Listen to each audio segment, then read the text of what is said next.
a nossa proposta hoje, de uma forma breve, é trazer aqui um resumo daquilo que eu escrevi no final do ano passado, né? Este livro, Expiação Ilimitada, ele foi lançado em novembro, entre novembro e dezembro do ano passado, pela editora Reflexão, e aqui nós buscamos sintetizar as crenças fundamentais sobre o significado, a intenção, a extensão, o alcance, de uma forma geral, a aplicação da morte de Cristo. Então, estes foram os nossos objetivos ao escrevermos este livro.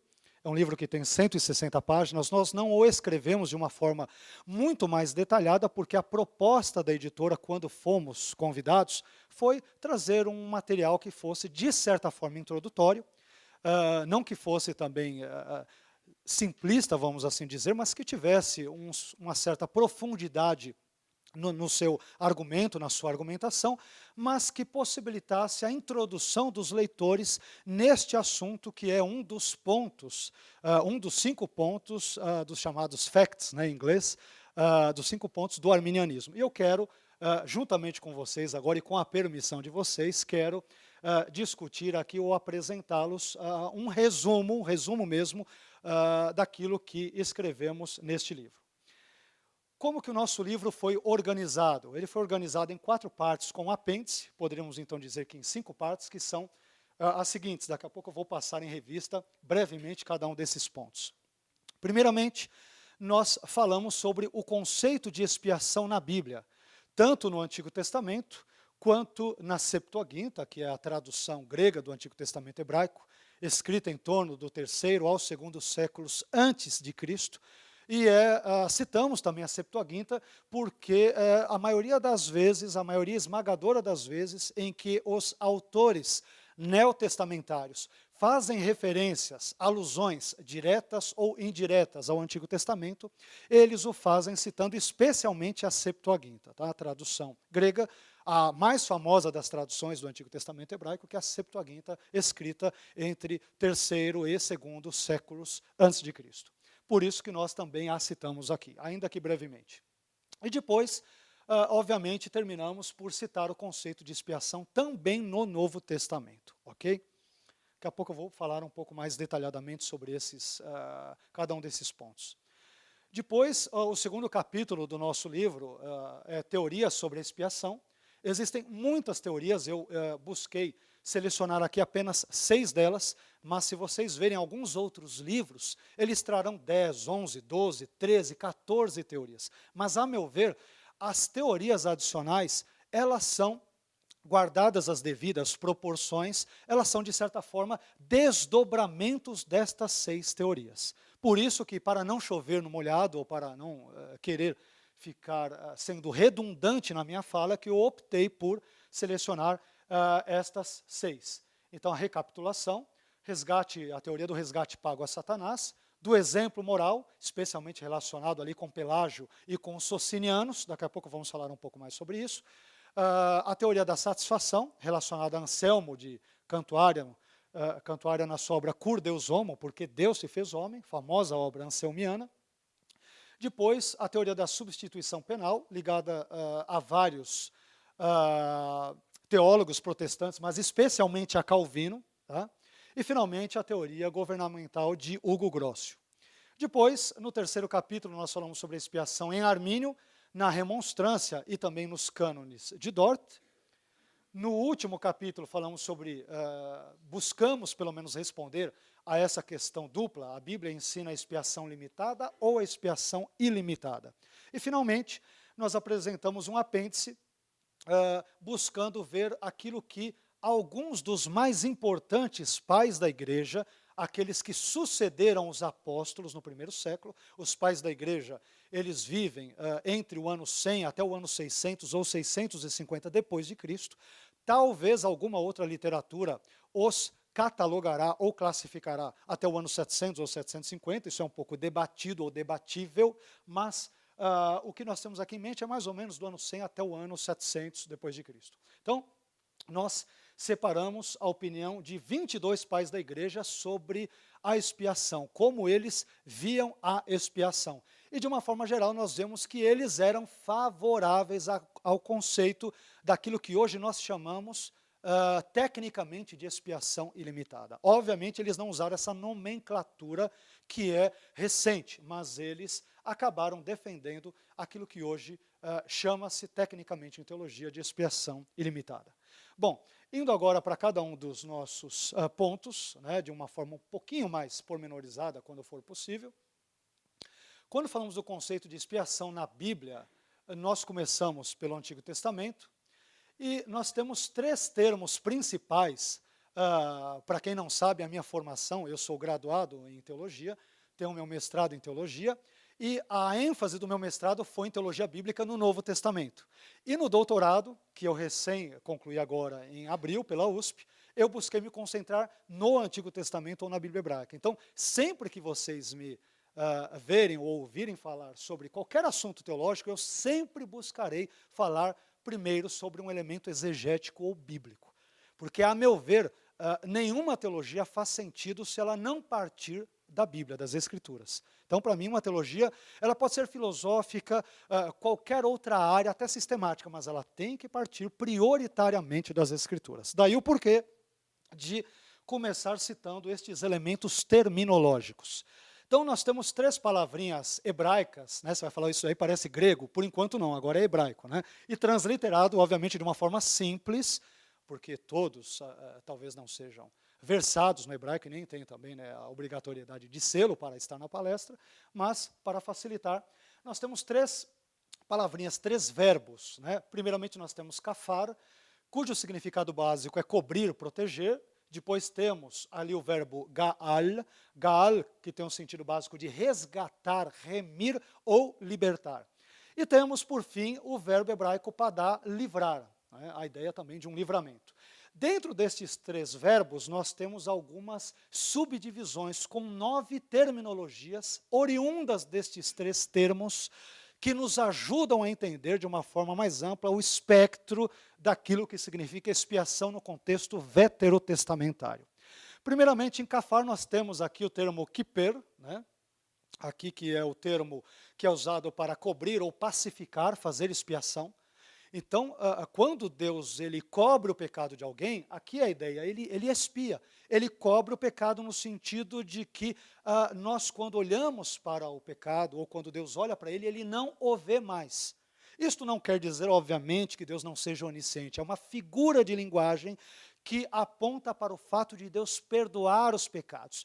E este perdão dos pecados, na linguagem hebraica, especialmente no termo kiper, ele transmite primeiramente o sentido de cobrir os pecados.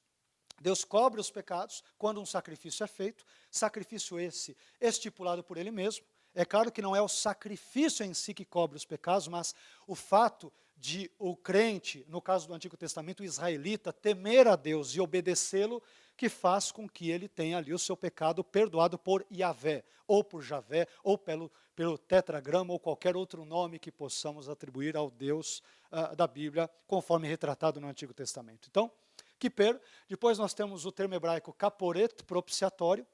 É interessante que o termo propiciatório, ele aponta para o local onde Deus se tornava propício ou favorável ao pecador. Por isso que vem o nome kaporet. A ideia de um lugar onde Deus cobre, né? Ele faz o seu kafar. No kaporet, Deus kafar, ele cobre o pecado das pessoas quando o sangue ali era derramado, o sangue de um novilho, de um animal sem mancha, sem mácula. Depois nós temos aqui o termo kofer, que tem um sentido de resgate ou de preço de uma vida. Kofer, ele apresenta, né, ou aponta para um termo legal que diz respeito ao material físico que é dado para que uma pessoa pudesse ser resgatada, redimida, ou em nome de uma pessoa presa, para que esta pudesse ser ali liberada. Depois nós temos Kippurim, de onde vem a expressão hebraica Yom HaKippurim, que quer dizer o dia da expiação, ou o dia das expiações, uma vez por ano, quando o sumo sacerdote entrava no Santo dos Santos, então oferecia ali um sacrifício para que este expiasse ou perdoasse o pecado de todo o povo de Israel. Eu vou tentar correr aqui, porque se eu ficar só aqui, nós vamos ir longe, mas vamos lá. Depois nós temos Gaal, resgatar, de onde advém dois termos, né, dois substantivos em hebraico, Geulah, que quer dizer redenção ou preço da redenção, e por fim nós temos Goel. Deus ele é chamado muitas vezes no Antigo Testamento de Goel, ou libertador, o resgatador, aquele que livra o seu povo do pecado, de todas as mazelas, mediante a obediência destes, quando estes o obedecem nos elementos sacrificiais, na sua lei, e especialmente depositam a sua fé nele, e nos sacrifícios ou nos meios de perdão do pecado que Deus estipulou, a saber, os vários sacrifícios veterotestamentários. Depois nós temos o termo padá, livrar, e temos alguns termos dele derivados. Peduim, resgate, pedut, que também tem um sentido de resgate, temos algumas referências aqui bíblicas de uma forma geral, e depois temos o termo hebraico pidion, dinheiro de resgate. Uma pessoa, de repente, imaginemos que entre um conflito entre dois exércitos ou dois reinos, um reino vencesse o outro e o outro tivesse algumas pessoas sequestradas ou feitas prisioneiras. Como que essas pessoas eram libertas? Por meio de um pidion, um dinheiro de resgate. Normalmente, peças de prata. Essas peças elas eram pagas para soltar um determinado prisioneiro de guerra, então este era liberto. Essa é a ideia de resgate. Percebam algo interessante, que a ideia de resgate, por meio das terminologias gerais do Antigo Testamento, a terminologia hebraica, ela aponta tanto para expiação, para a remoção do pecado ou do mal, como ela vai apontar para outros aspectos que envolvem a propiciação.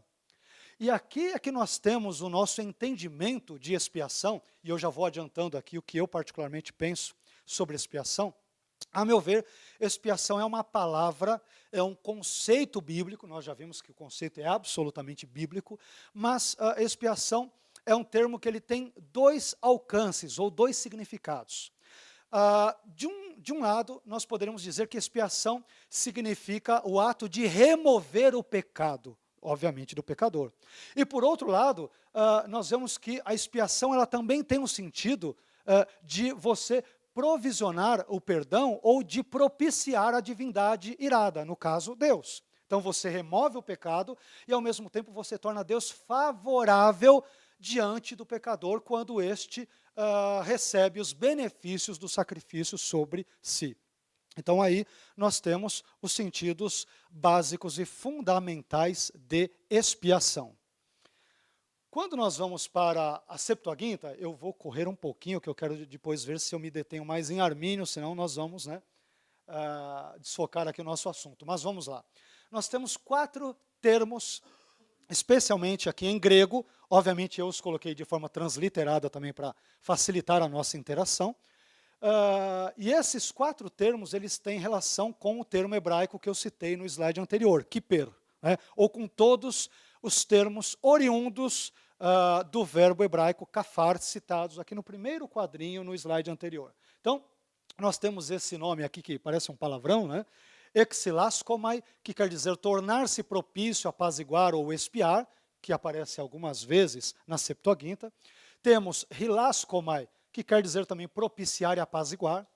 Quando o sacrifício é feito, qual é a ideia? A divindade, no nosso caso Deus, o Deus da Bíblia, ele que outrora estava irado conosco por causa do nosso pecado, por meio do sacrifício, e também no nosso caso como cristãos, por meio do sacrifício de Cristo, Deus então ele se torna propiciado, ou ele é apaziguado, ele se torna favorável ao pecador, com quem outrora ele tinha uma demanda em termos judiciais, vamos assim dizer. Depois, nós temos aqui o termo hilasterios, propiciatório, que tem relação com o hebraico kaporet, né? Kaporet em hebraico, em grego é hilasterios, nada mais do que isso. E por fim, exilasma, que tem o sentido de sacrifício expiatório ou resgate. Então são termos que trazem muitas semelhanças, termos gregos, que trazem muitas semelhanças com os termos hebraicos vistos no slide anterior. Depois disso, nós vemos no Novo Testamento No Novo Testamento eu busquei usar alguns conceitos, e nós poderemos ver a morte de Cristo no Novo Testamento, especialmente por meio destes 5 conceitos. Poderíamos usar uma outra metodologia para entendermos o significado teológico da morte de Cristo, mas nós optamos por ver estes 5 aqui selecionados. O primeiro deles, a morte de Cristo ela é vista como um sacrifício. Isso é muito claro para nós cristãos, né? Já na primeira citação aqui em João 1:29, quando João Batista vê Jesus no deserto vindo na sua direção, ele diz, olha, esse é o Cordeiro de Deus que tira o pecado do mundo. Quer dizer, Jesus é retratado como um Cordeiro de Deus. E depois essa mesma linguagem de Cordeiro de Deus, ela é repetida no próprio contexto em João 1:36. Então, fora o fato de o próprio Jesus morrer na cruz como sacrifício de Deus em prol da humanidade, já aponta para um elemento sacrificial que funciona como um leitmotiv, ou seja, um fio condutor que perpassa, que atravessa toda a Escritura, começando com Gênesis e terminando ali em Apocalipse. Bom, o segundo conceito é o conceito de redenção, ou seja, a morte de Cristo ela é retratada como um preço pago pelo resgate, mas talvez alguém aqui, já imaginando uma possível inquirição, pergunte, espera um pouquinho, né? Ou se tivermos algum irmão calvinista entre nós, ele pode talvez perguntar, espera aí, mas se há um preço pago em resgate, por que a pessoa não é efetivamente resgatada? Nós já vamos ver isso logo, logo, quando vermos a perspectiva do próprio Jacó Armínio sobre a redenção, como Armínio enxergava a redenção. Quando chegarmos lá, eu responderei mais apropriadamente essa pergunta. Em terceiro lugar, a morte de Cristo é vista como uma vitória sobre o mal. Isso é interessante porque nós temos aqui o texto clássico de Colossenses 2, 14 e 15, que diz que ele, na cruz, despojou os principados e potestades. Há uma linguagem com base nos elementos culturais oriundos do contexto do Novo Testamento, quando um determinado imperador, um chefe de um batalhão, ele conquistava um determinado reino. Nós às vezes aprendemos sobre isso até na escola dominical. Era comum haver um cortejo das pessoas que eram prisioneiras, e estas pessoas, então, elas passavam, ou passeavam na cidade num desfile público, sendo humilhadas, vituperadas pelo fato de terem sido conquistadas pelo povo vencedor. Essa é a linguagem de Colossenses 2, 14 a 15. Jesus na cruz é como se fosse, ele é retratado como um general, que vence Satanás, os demônios, todas as hostes das trevas, e, consequentemente, como que se desfilasse triunfantemente, ele se mostra como vencedor sobre o mal, sobre Satanás, sobre os demônios e sobre o pecado também. Depois, temos a linguagem da reconciliação, onde a morte de Cristo é retratada em termos de um relacionamento que outrora ele havia sido cortado por causa do pecado, mas por meio do sacrifício de Cristo, e especialmente quando cremos nesse sacrifício, os benefícios de Cristo, da sua morte vicária, nos são aplicados graciosamente por Deus. Depois, poderíamos dizer também que a morte de Cristo funciona como uma revelação, e aqui estou empregando uma linguagem joanina, uma linguagem extraída do Evangelho e das epístolas de João. Nesse caso, a morte de Cristo tanto revela a natureza de Deus, um Deus todo amoroso, todo benevolente, todo gracioso, que tem prazer generosamente em salvar a humanidade pecadora, embora tenha estipulado a condição da fé para que possa salvá-la. Então, nós temos esse aspecto da natureza de Deus e temos também o aspecto que aponta para o homem pecador. Então, textos como João capítulo 1, versículos 4 e 5 vão revelar um Deus gracioso e, ao mesmo tempo, o homem pecador. E o que este Deus gracioso, ao longo do Evangelho e das Escrituras, fez em prol da humanidade pecadora.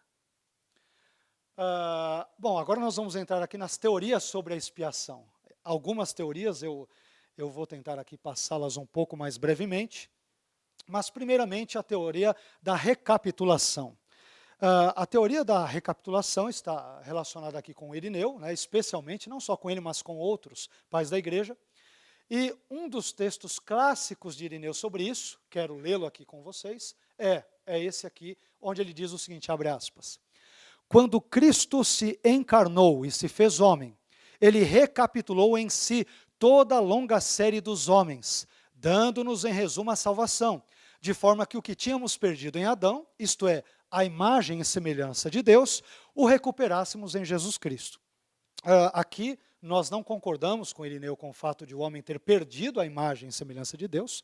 Mesmo após o pecado, o homem continua com esta imagem e semelhança, por mais que esta tenha sido deturpada, vituperada, prejudicada, maculada, todavia ele continua com ela. Caso contrário, ele não seria homem.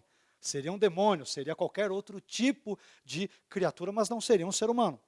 Mas quando falamos aqui sobre a questão da recapitulação, nós vemos que este termo, ele surge do grego, né, especialmente vindo do latim.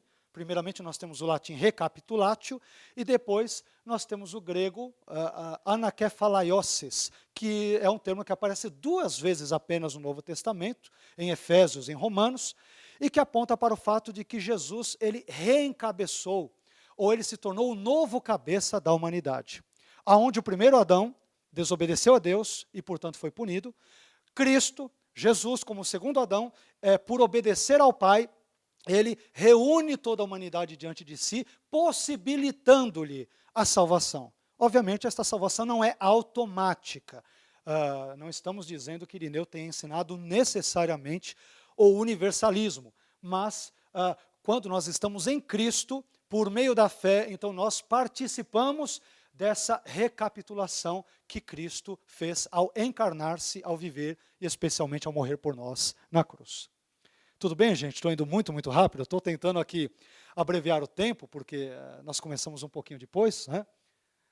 Então estou tentando correr um pouco. Qualquer coisa, vocês me dão um toque aí. Bom, em segundo lugar, nós temos o resgate, a teoria do resgate pago a Satanás. Orígenes, especialmente, tem o seu nome vinculado com essa teoria. Orígenes diz o seguinte, abre aspas, a quem Cristo deu a sua vida em resgate de muitos, ele aborda isso no seu comentário feito a Mateus, capítulo 20, versículo 28. E ele responde, certamente não a Deus. Poderia então ser ao maligno? Pois ele, o maligno, estava nos mantendo seguros até que o resgate fosse dado a ele, ou seja, ao maligno, ao diabo. Isto é, a vida de Jesus. É claro que nós não concordamos de forma alguma com Orígenes, no que diz respeito a esse ponto de vista, né? Não faz o menor sentido biblicamente, mas é importante nós entendermos que qual era a ideia de Orígenes. A ideia era que a humanidade pecadora, ao pecar, ela se tornou refém de Satanás. Esta era uma das concepções teológicas do período do 2º ou 3º século, época esta em que Orígenes vive. Mas nem todos, obviamente, concordavam com ele. Aliás, nem devemos concordar, né? Porque o resgate, ele é pago a Deus. A pessoa ofendida com o nosso pecado foi Deus. Então, nada mais justo, correto, óbvio, coerente do que esse resgate ser pago a Deus e não a Satanás. Então, respeitamos Orígenes no seu pensamento, mas discordamos veementemente dele, entendendo que quando a humanidade peca, a pessoa que é ofendida ou agredida nesse aspecto, na sua santidade, na sua justiça, é Deus. Então, o resgate devia ser pago a ele. Em terceiro lugar, nós temos aqui a teoria do exemplo moral, que ela é ensinada, por exemplo, por Pelágio, depois aprofundada pelos socinianos, os seguidores de Fausto Socinos, que vive ali em meados da própria Idade Média, entre séculos X, XI, XII, por ali. E aí Pelágio vai dizer, abre aspas, após a luz de sua vinda de Jesus, temos sido instruídos pela graça de Cristo e renascidos como homens melhores, purificados e limpos por seu sangue, e aí ele diz, encorajados por seu exemplo, não somente o exemplo da vida, das obras de Jesus, mas especialmente com o exemplo da cruz. Encorajados por seu exemplo a perseguir a justiça perfeita. Com base nesse tipo de escrito pelagiano, né, escrito pelo próprio Pelágio, é que os socinianos, mais adiante, ao longo da história da igreja, eles vão dizer, por exemplo, que a morte de Cristo ela serviu de um bom exemplo para a humanidade. Não é que Cristo necessariamente tenha expiado os nossos pecados ou tenha morrido para fazê-lo, mas ele morreu para nos servir de um bom exemplo. Quer dizer, olha como Jesus viveu, ele obedeceu ao Pai em tudo e foi obediente até a morte de cruz. Ele nos serve de um bom exemplo.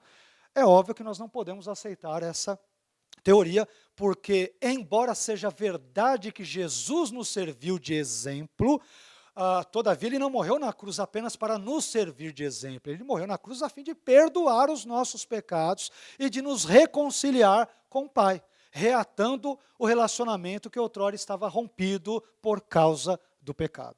Tá? Então todas essas teorias, percebam, elas têm pontos positivos.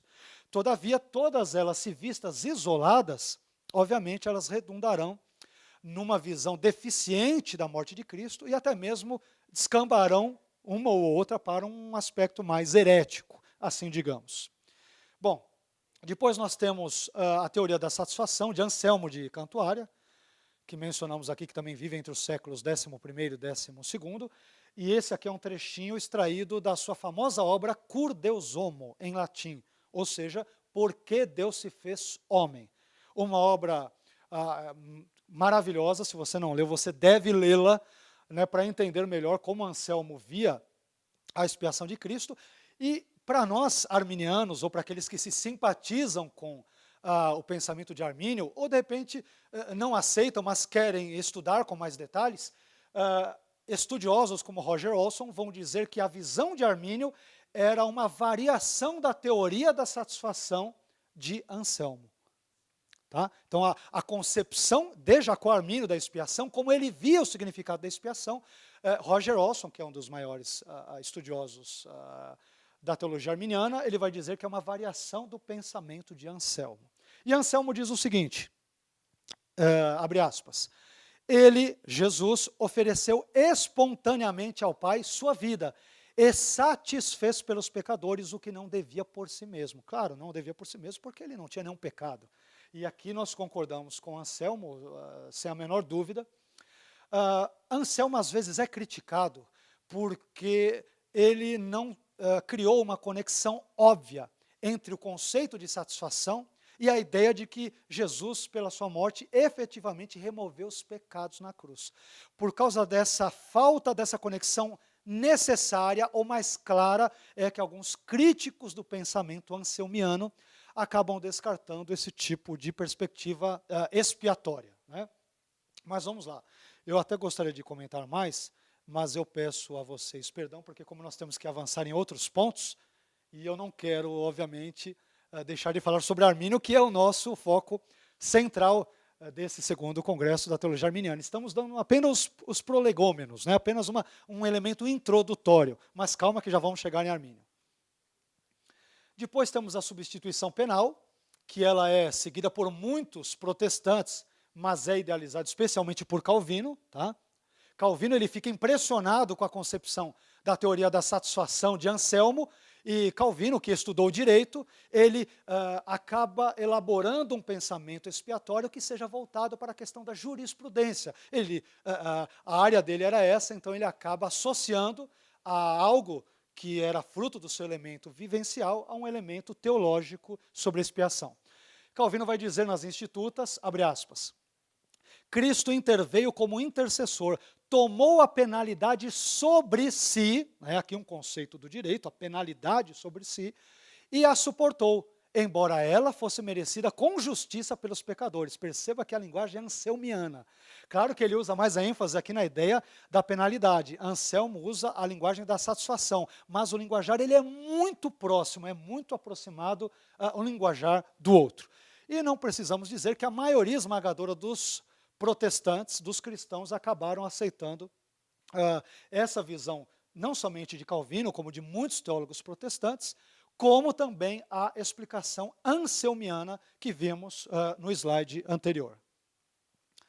Finalmente, nós temos a teoria governamental de Hugo Grossio, que era também um estadista, né, uma pessoa versada com muitas questões públicas, e ele vai dizer o seguinte, abre aspas, ele, Deus, determinou que Cristo deveria, ao suportar a mais severa tortura e uma sangrenta e ignominiosa morte, pagar a pena por nossos pecados, para que, sem prejuízo à exibição da divina justiça, nós pudéssemos ser libertos mediante a intervenção da verdadeira fé da punição da morte eterna. O pensamento de Grocio ele é muito criticado, porque, antes de tudo, porque essa teoria é chamada de governamental. Grocio, como um estadista, uma pessoa pública, ele via Deus como governante moral do universo. E como o homem pecou, Deus, antes disso, ele havia criado uma lei, e essa lei dizia, a alma que pecar, esta morrerá. Mas, ao mesmo tempo, Grocio argumenta, como Deus ele era benevolente, ele não quis punir todas as pessoas. Por isso, ele fez com que todo o pecado do mundo viesse cair sobre Cristo, para que esse elemento moral do mundo pudesse ser recuperado. Só que ele não entra muito em detalhes sobre como isto se deu. Ou, pelo menos, não vincula a morte de Cristo dentro desse elemento governamental, explicando como ela, de fato, tiraria o pecado dos crentes e assim por diante. Por isso que essa teoria também ela é vista como incompleta ou falha e, portanto, muitos a criticam ou não concordam com ela. Bem, agora vamos para Armínio, né? Aqui tem uma foto de Armínio, ele foi flagrado num dos cafés ali da Holanda, na época, tiraram uma selfie dele, então ele está aqui, né? Claro que não, mas nós temos aqui uma gravura muito famosa de Armínio, e nós vamos ver como que Armínio entendia de uma forma geral, claro, nós não temos um tempo, infelizmente, hábil para isso, mas como ele entendia a expiação. E alguns elementos, sem querendo, para usar aqui a linguagem de Chaves, lá do Chapolin, nós vamos ter que entrar em algum aspecto que envolve a perda ou não da salvação. Ainda bem que o Stanley não está aqui para me ouvir, né, para não corrigir. Espero que ele não veja depois desse vídeo, essa filmagem, mas se eu entendi bem Armínio, então nós vamos ver como Armínio entendeu alguns aspectos com relação à perda da salvação, que tem a ver com a expiação, motivo pelo qual eu citarei aqui esse ponto. Mas vamos lá. Primeiramente, Armínio, no seu primeiro volume das suas obras, aqui coloquei ali o item, primeiro aqui o volume, né, das obras de Armínio, depois a página onde isso se encontra em português. Em algum momento eu usei o texto português, em outros eu usei o texto em inglês, como a tradução do latim, por achar que a tradução das obras de Armínio, feita pela CPAD, em algum momento, a meu ver, elas pecam em alguma terminologia. Por isso que eu usei, pelo menos aqui o inglês ou o latim seria bem melhor. Tá? Mas vamos lá. Abre aspas, vejamos vejam que interessante, Armínio ele linka, ele relaciona, ele vincula a questão da presciência à questão da expiação das pessoas que são alvos da morte de Cristo. Então, vejam o que ele diz na primeira das suas obras, no primeiro volume. Abre aspas. Deus decretou salvar e condenar certas pessoas em particular. Até aqui parece bem calvinista, né? Agora vamos ver a continuação, né? Calma que não é não. Este decreto tem o seu embasamento na presciência de Deus, pela qual ele sabe desde toda a eternidade que tais indivíduos, por meio de sua graça preventiva ou preveniente, creriam e por sua graça subsequente perseverariam. E do mesmo modo, pela sua presciência, ele, Deus, conhecia aqueles que não creriam nem perseverariam. Então, olha que coisa aqui interessante, né? Conforme nós vemos aqui tem um detalhe interessante. Armínio, quando ele comenta aquele famoso texto de Romanos, no capítulo 8, versículo 29, né, aos que dantes conheceu, a estes também predestinou, sabemos ali que o termo grego, para antes conhecer, o termo grego prognosco, ele é interpretado por alguns, especialmente por nossos irmãos calvinistas, como se Deus tivesse amado de antemão, ou eleito de antemão, ou algo do gênero.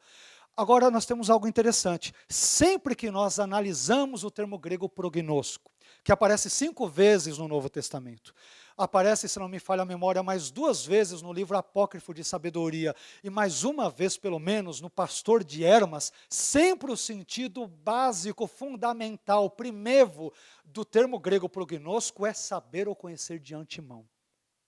Nunca há uma tradução, aliás, nunca vi nenhum dicionário, pelo menos nenhum dicionário ou léxico de grego sério, que traduza prognóstico com a ideia de amar de antemão, eleger de antemão, fazer qualquer outra coisa. O sentido básico, etimológico, e que pode ser atestado nas 5 ocorrências do Novo Testamento e na literatura extra-bíblica, é conhecer de antemão.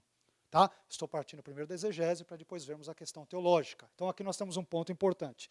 E aí, Armínio vai dizer que Deus conhece de antemão aqueles que ele amou previamente, considerando-os como seu. Ele analisa o Romanos 8, 29 com base no versículo 28, e a meu ver Armínio está correto, a exegese dele é correta. E ele vai dizer, aqueles então que ele conheceu de antemão são aqueles que ele amou. Mas estes que amou são aqueles que ele previu que pela graça creriam nele. Então tudo volta para a presciência. Então essa é uma das tônicas do pensamento de Armínio. Depois ele vai dizer algo que tem tudo a ver com o nosso tema, expiação ilimitada. Agora sim vamos entrar de uma forma muito clara no assunto. Armínio diz, abre aspas, no terceiro volume das suas works, das suas obras, ele diz, Cristo morreu por todos, sem nenhuma distinção entre eleitos e reprovados, ou réprobos. Ele morreu por todos. Aí você fala, pera um pouquinho, mas como que pode? Por que Armínio diz isso? Deus morreu por todos, né? Tanto pelos eleitos como também pelos réprobos. Porque os eleitos, né, ou os réprobos, de uma forma geral, eles não são vistos como pessoas já destinadas à salvação ou à perdição desde a eternidade passada por um decreto, digamos que arbitrário. Não, estas pessoas só se tornam eleitas ou reprovadas no tempo após a sua fé em Cristo ou a sua incredulidade contumaz até o fim da sua vida em Cristo. Então, uma pessoa não se torna eleita ou reprovada do nada, ela se torna de acordo com a sua fé em Cristo ou a sua incredulidade contumaz, de modo que se ela morrer nessa condição de incredulidade, ela então será definitivamente perdida. Por isso que ele pode dizer com segurança que Cristo morre pelas pessoas sem nenhuma distinção entre eleitos e reprovados, porque Deus não criou ninguém para ser eleito e reprovado. Estas pessoas é que se tornam eleitas ou reprovadas de acordo com a sua resposta de fé ou incredulidade, mesmo a graça de Deus proporcionando-lhes a possibilidade da salvação. Esse é o pensamento, de uma forma obviamente resumida, de Armínio. Depois, ele vai dizer o seguinte, aqui algo que até num debate recente, num programa aqui de TV, eu participei, eu citei, então vocês vão ver que a minha declaração ali, quem assistiu, ela é mais arminiana do que nunca. Olha só o que Armínio diz, abre aspas, não existe, em minha opinião, e eu faria coro com ele, diria nem na minha, né, nenhuma passagem em toda a Bíblia em que possa ser provado, sem nenhuma controvérsia, que a palavra mundo significa os eleitos. Isso ele diz na terceira obra, página 334. O que ocorre? Armínio, ele cita primeiro João 1, 29, João 3, 16, João 4, 42, 1 João 2, 2, ele cita todos esses textos famosos joaninos, e aí ele faz uma crítica àqueles que o contestam. Ele diz, espera um pouquinho, não dá para a gente dizer que mundo são os eleitos, ou o mundo dos eleitos, como, digamos, calvinistas rígidos, vamos assim chamá-los, diziam na época dele, e como calvinistas até dos nossos dias dizem. Então, a crítica de Armínio, ao meu ver, é uma crítica muito simples, né? Ora, se você quer defender que cosmos, em qualquer ou quaisquer desses textos, especialmente naqueles soteriológicos, diz respeito ao mundo dos eleitos, poxa, me mostre alguém que faça esse tipo de tradução de exegese, algum dicionário sério, um léxico sério, e aqui eu concordo com ele, ninguém nunca vai querer provar isso, pelo menos eu não conheço nenhum autor sério que vá se arriscar a dizer uma barbaridade dessas e dizer que cosmos pode significar eleitos, mundo dos eleitos ou algo do gênero. Então, aí é que pega um dos elementos cruciais no debate, na controvérsia calvinista arminiana. Bom, agora que nós vamos entrar em outro negócio um pouquinho complicado, vamos de novo aqui com Armínio, com uma das selfies da época que tiraram ali. Agora nós vamos ver aqui como ele entende de uma forma mais detalhada e técnica a expiação, que é o nosso assunto, e aqui nesse mesmo slide que vou entrar na questão ou não da perda da salvação em Armínio, porque também tem a ver com o assunto. Vamos lá. Primeiramente, Armínio diz o seguinte, nesse balãozinho que aqui colocamos, ele faz uma distinção entre dois tipos de redenção. E isso é extremamente importante, que normalmente até nem arminianos conseguem fazer essa distinção que Armínio faz. Eles não perceberam isso na leitura de Armínio. E olha o que ele diz, abre aspas. Ela, ou seja, a redenção, foi obtida para o mundo inteiro. Foi obtida para todos, todo mundo é todo mundo mesmo, sem exceção. Coloca aí quem você quiser. Judas, o anticristo, está todo mundo aqui. Se o anticristo foi um homem, 2 Tessalonicenses capítulo 2, diz que ele foi um homem, não é isso? Ele é chamado de anthropostes anomias em grego, ou seja, o homem da iniquidade. Então ele era um homem. Se é um homem, ele foi objeto da redenção obtida, todos os homens. Só ressaltando aqui, Armínio não chegou a esse ponto de estar o anticristo, isso aqui é por responsabilidade minha, tá? Eu só estou seguindo a lógica do pensamento. Se o anticristo é um homem, ele é um homem, então ele é alvo da redenção obtida. Agora vem a segunda parte.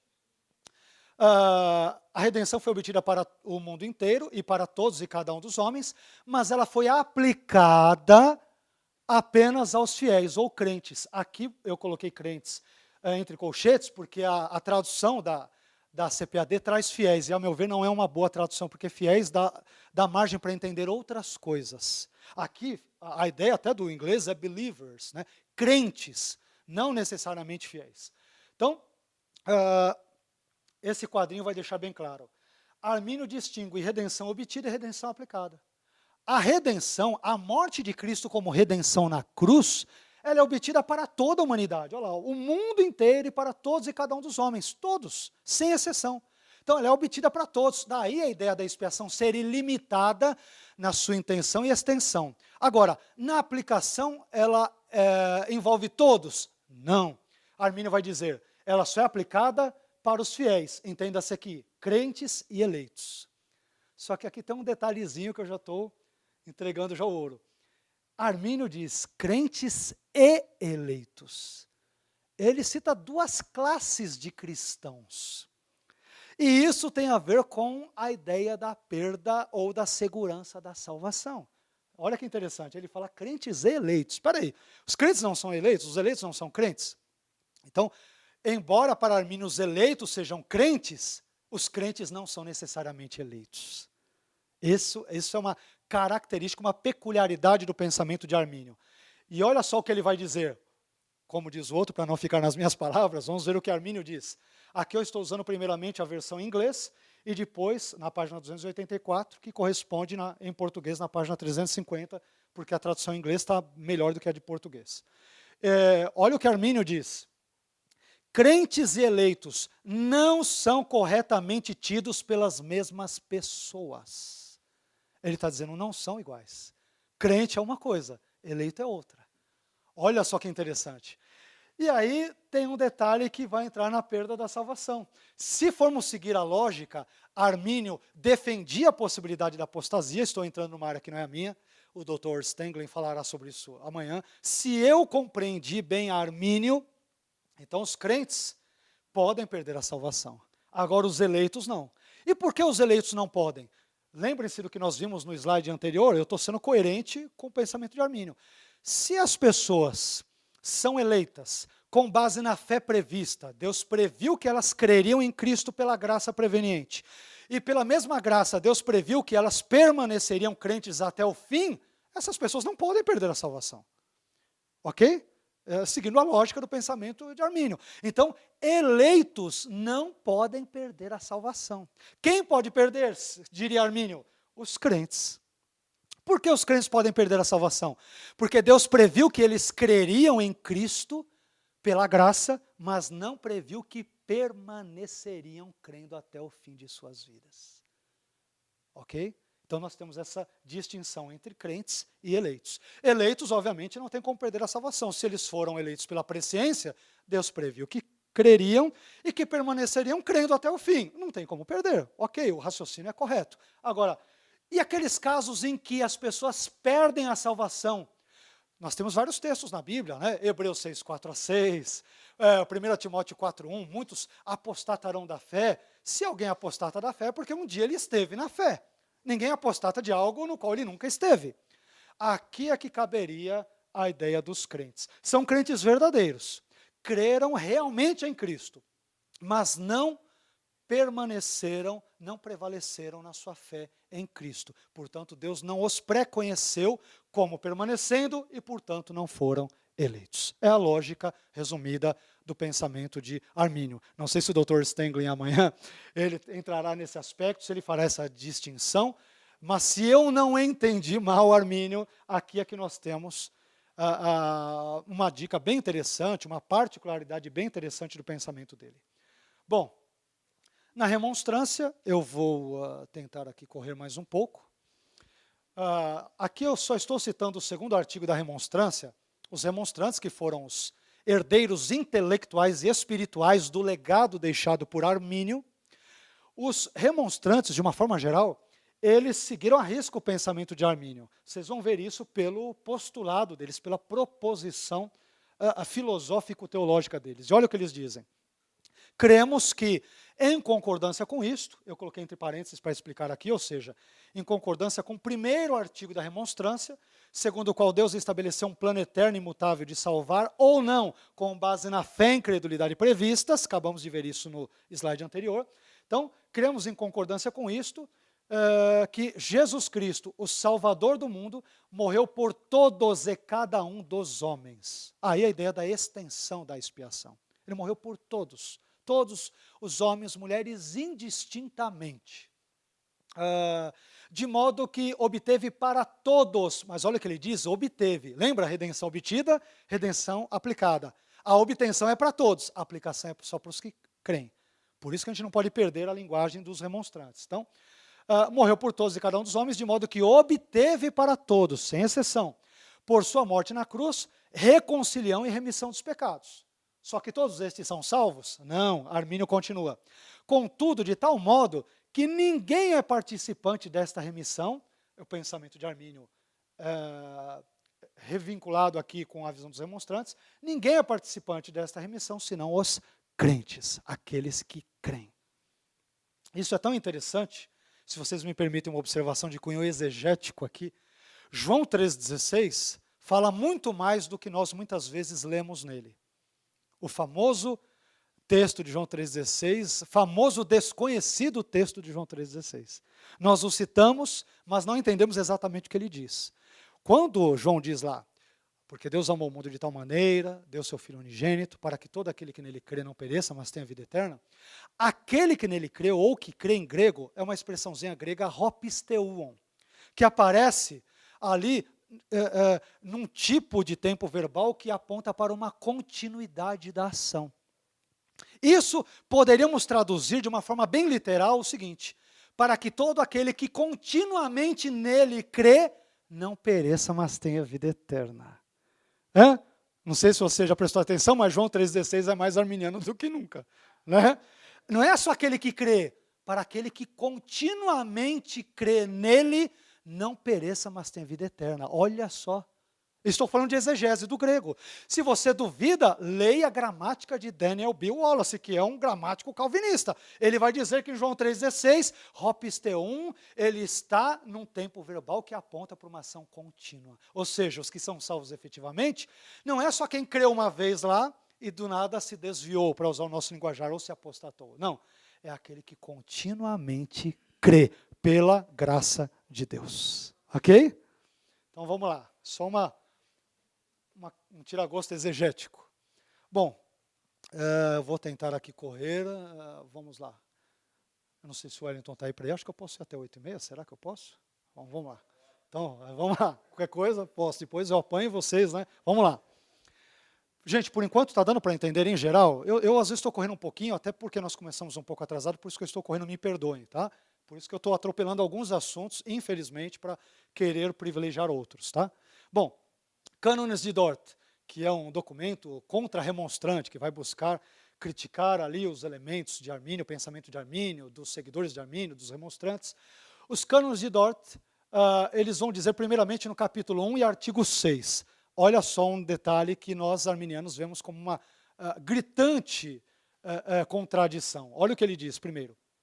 Cânones de Dort, capítulo 1, artigo 6, documento calvinista.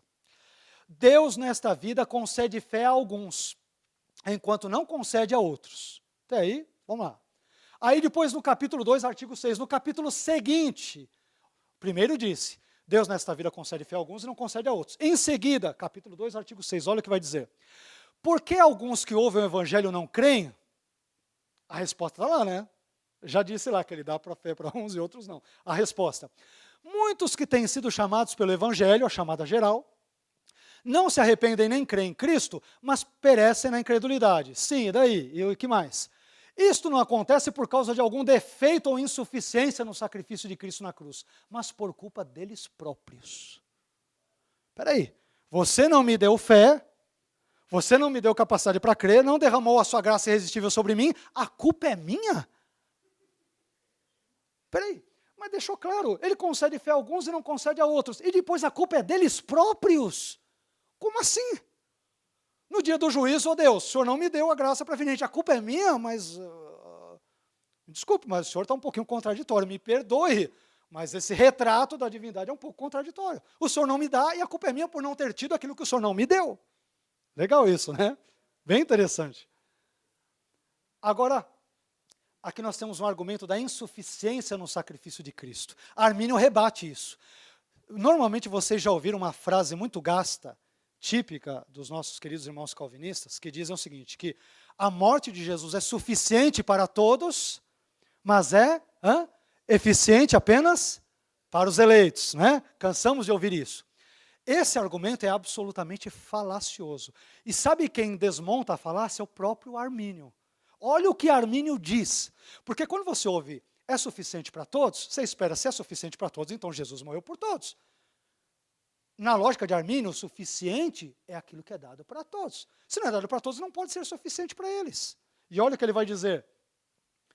Armínio, na terceira obra, página 330 em português, ele diz, olha só, abre aspas, a morte de Cristo seria um preço suficiente. Ele matou a charada.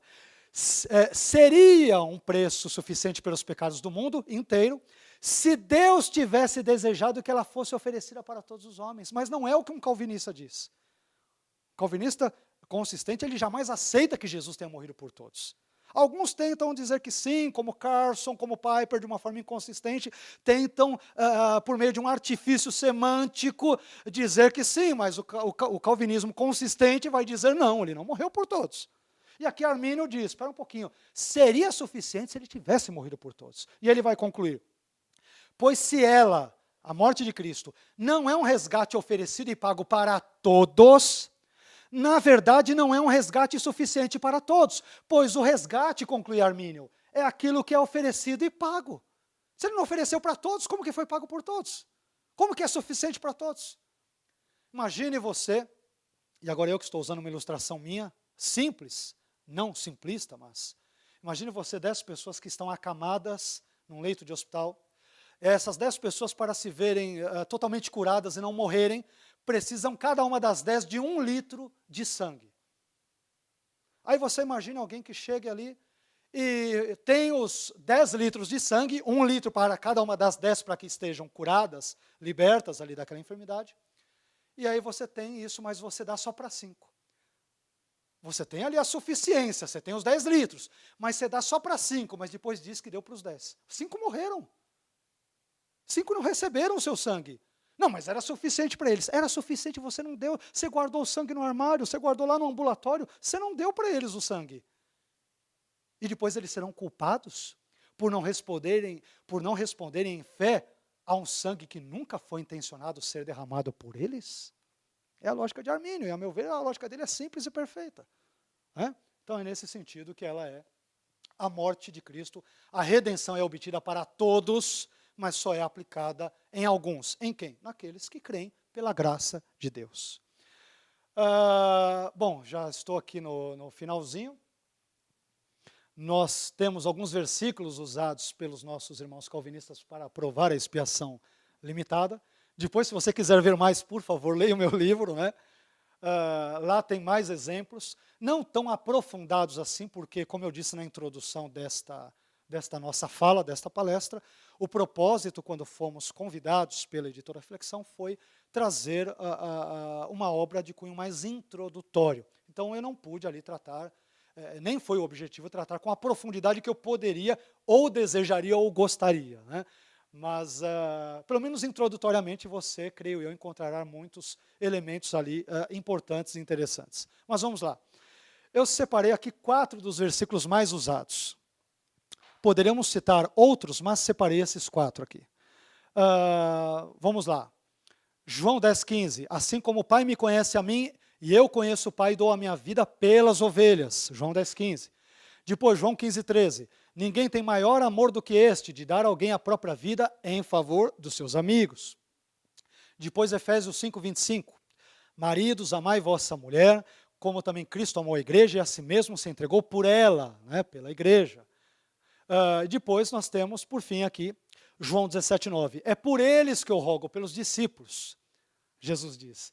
Não rogo pelo mundo, mas por aqueles que me deste, porque são teus. Normalmente, estes são argumentos usados à torto e direito pelos nossos irmãos calvinistas em controvérsias que envolvam calvinismo e arminianismo. Agora, eu coloquei aqui que esse tipo de pensamento, em termos lógicos, ele apresenta uma falácia, a falácia da inferência negativa, né? E a falácia é a seguinte: a demonstração de uma proposição, ela não desmente ou invalida o seu oposto. Trocando em miúdos, não podemos inferir algo negativo, isto é, Cristo não morreu pelo grupo A partir de uma declaração positiva, Cristo morreu pelo grupo B. Não é porque ele morreu pela igreja, pelos seus amigos, que ele morreu pela sua noiva, que ele não tenha morrido pelo mundo e que não tenha amado o mundo. É tão simples quanto. Assim como o fato de você amar sua esposa, não significa que você não ame seus filhos. O fato de você amar sua esposa e filhos não significa que você não ame o seu amigo do trabalho, uma pessoa no trânsito. Como cristãos, sabemos que devemos amar a todos, ok? Então, essa é uma falácia muito simples. E tem outro detalhe, é por eles que eu rogo. Jesus diz aqui que ele roga pelos seus discípulos e não pelo mundo. Se você ler depois a continuação de João 17, especialmente os versículos 21 e 23, você vai ver que Jesus tinha em mente o alcance do mundo. É só ler o contexto. A maioria esmagadora destas supostas refutações que o calvinismo faz do arminianismo, a maioria esmagadora são esclarecidas por meio de uma leitura atenta do capítulo anterior ou posterior. Normalmente não precisa recorrer ao grego e hebraico, normalmente. Às vezes sim. E quando nós o fazemos, normalmente nós conseguimos, né, ver que as coisas não são assim como muitas vezes são ditas. E aqui nós temos outro elemento. Embora Jesus ele tenha orado pelos discípulos nesse contexto, em outros contextos na Bíblia, nós vemos orações sendo feitas por Jesus e por alguns dos seus seguidores, por outras pessoas. Temos 2 exemplos simples. Jesus ele ora por incrédulos, por exemplo, em Lucas 23:34, quando ele diz: Pai, perdoa-lhes porque eles não sabem o que fazem. Ou ele só pediu para Deus perdoar, o Pai perdoar eleitos, né? Eu não vejo ali a palavra grega eclektoi. Pai, perdoa os eclektoi, os eleitos. Não, Pai, perdoa eles, esses que estão me crucificando, que estão colocando a coroa de espinhos, enfiando a lança em meu peito. Perdoe porque eles não sabem o que fazem. Será que não tinha nenhum não eleito ali? Então dizer que Jesus não orou ali, poxa, é complicado. E o próprio Paulo, em Romanos 10:1, ele ora pelo Israel não salvo ou pelo Israel incrédulo, desejando ardorosamente a sua conversão. Você acha que Paulo estava preocupado que ali havia eleitos ou não eleitos? Ele ora por todo Israel. Porque ele sabia que a possibilidade de salvação para todos seria possível pela graça, desde que a pessoa não resistisse à graça divina. Bom, com relação a versículos usados pelo arminianismo, eu já citei aqui, eu tentarei ser breve, porque já estamos aqui quase no finalzinho. Eu citei apenas 2 versículos, obviamente nós não temos como abranger toda a gama de textos escriturísticos que venham nos auxiliar neste sentido, mas separei 2. João 1:29, no dia seguinte, João viu a Jesus que vinha para ele e disse: Eis o Cordeiro de Deus que tira, temos aqui um particípio presente, hoairon, o que tira ou o que está tirando. O que tira o pecado do mundo, cosmos, mais uma vez. Depois temos João 3,16, porque Deus amou o mundo de tal maneira que deu seu Filho unigênito para que todo aquele que nele crê, pisteuon, outro particípio presente, não pereça, mas tenha vida eterna. O que eu disse para vocês agora, há uns 2 slides anteriormente, é interessante que o que tira aqui, hoairon, e o que crê, hopisteuon, ambos os verbos, ambas as expressões estão no particípio presente. Ou seja, quando Jesus vem ao mundo, ele se encarna, João Batista olha para ele, não quer dizer que ele já tirou o pecado do mundo. Normalmente os calvinistas nos acusam disso. Se Jesus tirou o pecado do mundo, então você está ensinando o universalismo, todos serão salvos. O contexto de João, capítulo 1, versículo 29, se você ler apenas um capítulo seguinte, no capítulo 2, você verá que estava próxima à festa dos judeus, a festa de Pêssar, mais conhecida como Páscoa. E uma das particularidades da Pêssar judaica é que nós lembramos daquele evento de Êxodo no capítulo 12, que quando os hebreus estão prestes a sair do Egito, o sangue é aspergido de um cordeiro nos umbrais, e apenas aqueles que aspergissem tal sangue, estes, o destruidor, em hebraico mashrit, né, alguns veem como um demônio da destruição, ele pularia aquelas casas. Então perceba que as pessoas não têm o pecado retirado automaticamente. Isso só é feito mediante um ato de fé. No Egito as pessoas tiveram que crer em Deus, tiveram que crer em Yahvé, pela sua graça, obviamente, e ao fazê-lo, essas pessoas então seriam abençoadas, passando o sangue nos umbrais e batentes, vergas, enfim, de suas portas. Então há um elemento condicional. O contexto de João 1,29 é condicional. E como vimos agora há pouco, João 3,16 também. Nós vimos que Deus ele ama o mundo de tal maneira que dá o Filho unigênito para que todo aquele que continuamente crê. Não é?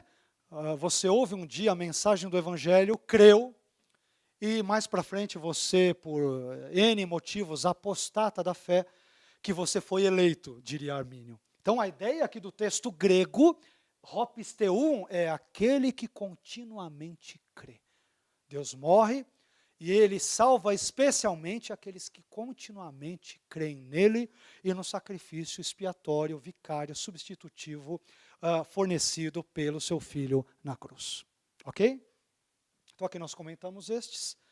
Já estou quase na conclusão. Esse é o nosso último slide.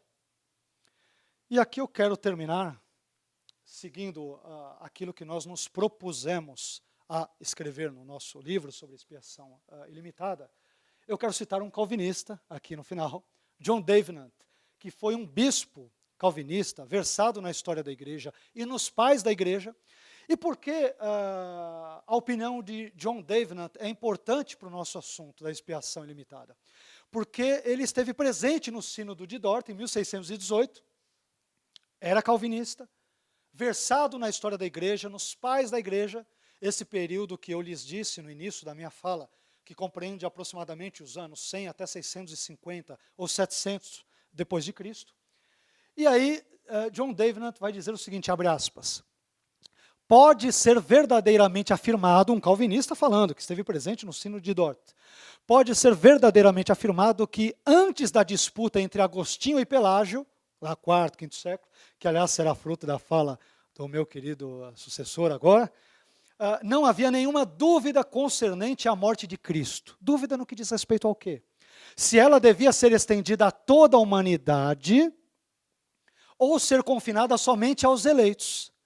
Pois os pais da igreja, quando falavam da morte de Cristo, descreviam-na para nós como empreendida e suportada para a redenção da raça humana. Então nós temos um calvinista que atesta isso com todas as letras e diz, olha, dizer que Jesus morreu por um grupo de pessoas é uma inovação que nem entre os pais da igreja outrora se viu. E aí, como uma prova disso, Depois você tem que, as referências, por favor, leia o meu livro lá no apêndice, você encontrará todas as referências, não somente o meu, mas também do nosso querido professor que virá depois. Né? Mas vejam só quem defende a ideia de que Jesus teria morrido por todos. Justino de Roma, selecionei só 22 nomes. Justino de Roma, Clemente de Alexandria, Orígenes, Novaciano de Roma, Eusébio de Cesareia, um dos primeiros historiadores da igreja, Atanásio de Alexandria, Hilário de Poitiers, Cirilo de Jerusalém, Gregório Nazianzeno, Basílio de Cesareia, Gregório de Nissa, Ambrósio de Milão, Crisóstomo, Teodoro de Mopsuestia, hoje uma região da Turquia, Mopsuestia, Agostinho, João Cassiano, Cirilo de Alexandria, Próspero de Aquitânia, Teodoreto de Ciro, Leão Magno, Ecumênio e Ambrosiastro. Somente eles criam que Jesus havia morrido por toda a humanidade. Somente eles. Então, meus queridos, nós estamos em boa companhia quando falamos que Jesus morreu por todos e cada um dos homens. Nós entendemos assim, nós arminianos, não somente porque a Bíblia o diz, mas porque historicamente as interpretações mais antigas, e não estou usando aqui um argumento falacioso da antiguidade, mas, a meu ver, seria complicado um assunto tão importante quanto a morte de Cristo ter sido desconhecido, a morte de Cristo feita por todas as pessoas ser desconhecida durante todos estes séculos. E só bem tardiamente é que alguns poucos iluminados chegariam à conclusão de que Jesus morreu para salvar apenas um grupo muito bom, da última Coca-Cola do deserto, para que estes pudessem ser salvos. A salvação, ela é, segundo Armínio, a redenção ela é obtida para todos, mas só é aplicada na vida daqueles que, pela graça de Deus, creem em Cristo. Amém? Eu quero terminar a minha fala. Quero ler algo aqui que eu também escrevi, se vocês me permitem, serei breve, viu, Wellington? O Wellington está quase jogando ali o sapato aqui em mim. Vocês lembram daquele evento que ocorreu lá, né? Tempos atrás eu estou quase sendo aqui alvejado.